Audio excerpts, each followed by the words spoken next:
Latest videos के लिए subscribe कीजिए बाल संस्कार केंद्र चैनल और बेल आइकन प्रेस कीजिए। बच्चों, आदि गुरु शंकराचार्य जी के पिछले सत्र में हमने जाना कि किस प्रकार गुरुदेव के मार्गदर्शन में बालक शंकर ने थोड़े समय में ही हठ योग, राजयोग, कुंडलिनी विद्या प्राप्त कर ली थी।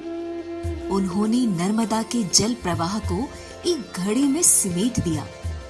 बालक शंकर नियम, आसन, प्राणायाम का पालन करते हुए बड़े ही ध्यान पूर्वक गुरु का सत्संग सुनते। जो सुना उससे 10 गुना अधिक मनन करते और उससे भी 10 गुना अधिक निधिध्यासन करते। फिर गुरुदेव ने शंकर को धारणा, ध्यान, समाधि का रहस्य बताया।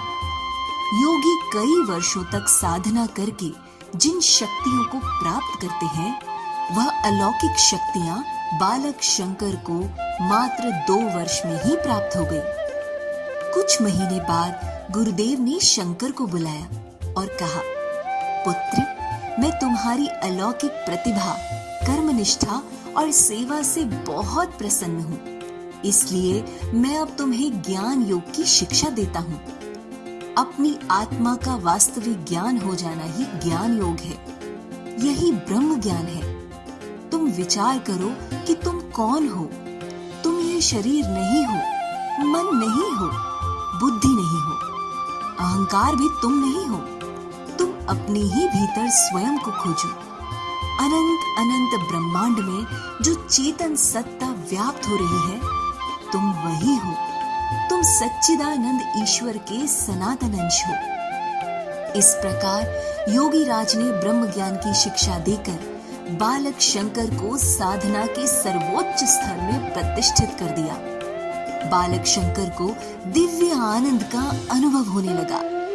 मुख पर ब्रह्म ज्योति व्याप्त हो गई। बालक शंकर की आंखों में प्रेम के आंसू छलक उठे।